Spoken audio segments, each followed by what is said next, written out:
তাহলে মানুষ এটা সুফল ভোগ করবে। আমরা জানি ধূমপান স্বাস্থ্য খায়, তারা অনেককে প্রভাবিত করে। আমরা চাই না কেউ কাউকে একটা সময় 2000 টাকা জরিমানা করার একটা আইন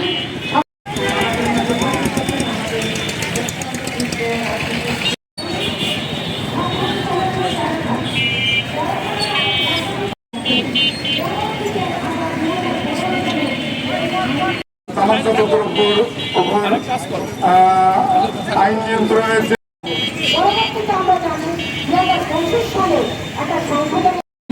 তামাক নিয়ন্ত্রণ আইন 2000 আমাদের অত্যন্ত প্রিয়ভাজন ব্যক্তিত্ব আমার